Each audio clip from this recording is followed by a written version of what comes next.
Halo, Assalamualaikum. Waalaikumsalam warahmatullahi wabarakatuh. Pertama-tama kita akan perkenalan diri dulu ya, Mbak. Perkenalkan, nama saya Fitri Tahayang Reni sebagai ahli gizi yang menangani kasus tentang pengaturan berat badan Mbak. Nah, sekarang saya ingin bertanya, nama Mbak siapa ya? Dia perkenalkan, nama saya Reni Husnul Hatimah.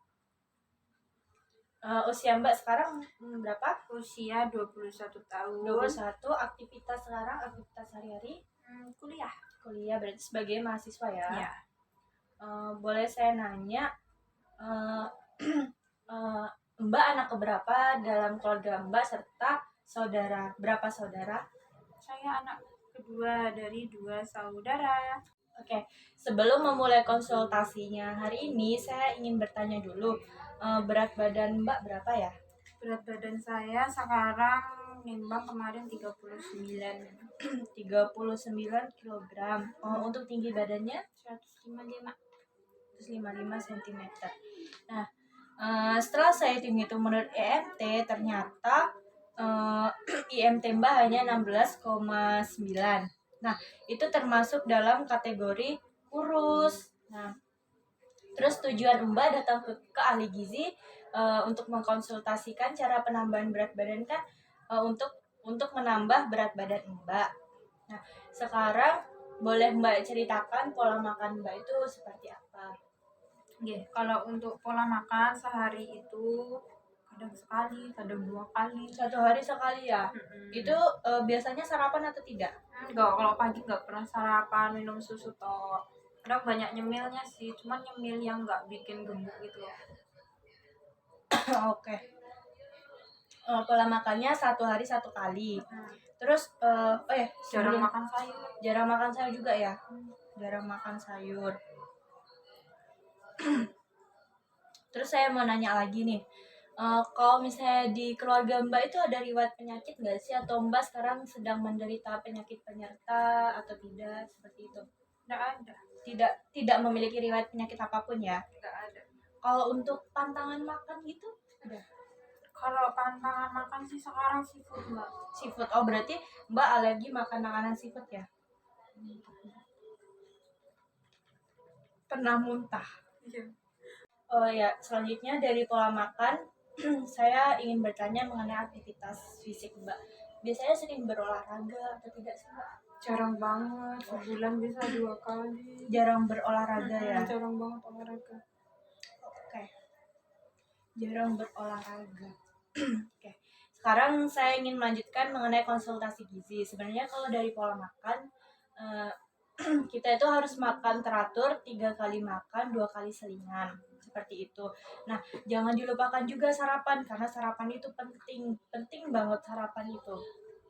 Terus kalau aktivitas fisik, kalau bisa Mbak itu olahraga. Soalnya apa? Olahraga itu bisa merangsang tubuh kita, jadi kan energi kita bakalan kebuang tuh. Nah, kita bakal membutuhkan energi baru. Nah, dari situ kita bisa pola makan, dari makan.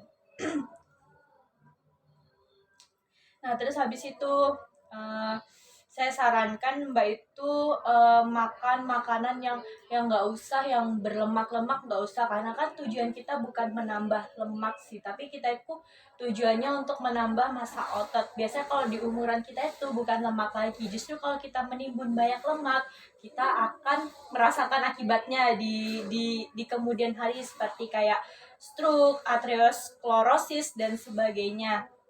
Nah, jadi saran saya kalau makan itu lemaknya itu lemak yang lemak nggak jahat gitu loh, yang lemak nggak jahat. Terus banyak makan sayur itu sangat membantu dan sangat penting sekali.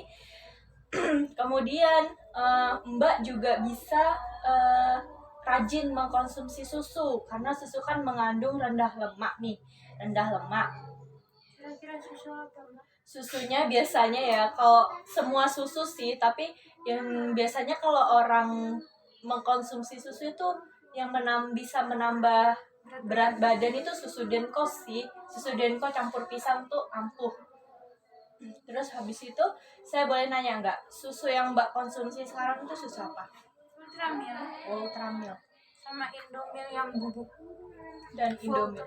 Full cream.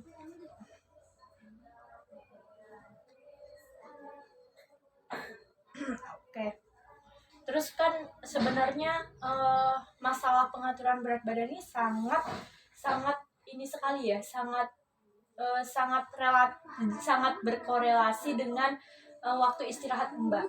Jadi kalau misalnya kita kurang istirahat, bisa jadi dalam tubuh kita ini juga kurang gitu loh bekerjanya. Nah, boleh saya nanya, untuk waktu istirahat Mbak, apakah Mbak sering begadang sekarang? Sering banget. Sering banget loh. Sebagai mahasiswa sering begadang ya. Wah, Terus saya mau nanya juga, biasanya tidur jam berapa? jam 2, jam 1. Tidur subuh ya? Subuh itu udah masuk subuh. Oke. Sebenarnya kalau kita begadang itu sebenarnya itu nggak boleh gitu, karena kalau misalnya orang sering begadang maka dalam tubuh ini bisa terganggu gitu loh. Jadi kan waktu istirahat tubuh ini seharusnya dikasih istirahat kan, seharusnya yang istirahat mungkin 7 sampai 8 jam, kita bisa jadi istirahat hanya 3 jam, 4 jam.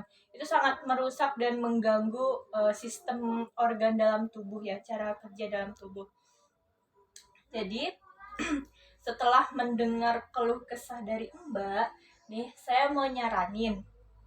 Yang pertama pola makan. Usahakan makan 3 kali makan pokok, 2 kali makan selingan. Walaupun Mbak nggak sempet, tapi setidaknya sempatkan waktu untuk mengkonsumsi makanan, apalagi waktu sarapan jangan dilewatkan karena sarapan itu penting sekali. Terus kemudian makan sayur juga jangan lupa ya Mbak. Terus saya mau nanya lagi, biasanya sering beli atau masak sih Mbak? Jarang masak Mbak, beli. Jarang Beli masak berarti jadi. kayak beli jadi tuh kan kita kan nggak tahu porsinya ya. Biasanya kan nggak tahu porsinya, biasanya bisa protein aja tanpa adanya sayur kayak gitu kan. Itu mengakibatkan tidak seimbang dalam pola konsumsi makan. Nah, terus saran saya, eh, jangan sering begadang, kurang-kurangi waktu begadang. Seperti itu. Terus aktivitas fisiknya juga jangan lupa. Mungkin bisa jalan kaki, naik turun tangga. Itu merupakan aktivitas fisik juga ya. Oke, baik. Nah, dari yang saya jelaskan atau penuturan saya, apakah ada yang ingin Mbak tanyakan? Sudah cukup? Oke, baik. Saya tunggu kabar baiknya di bulan-bulan kedepannya lagi ya Mbak. Terima kasih sudah menghubungi saya. Sekian dan terima kasih.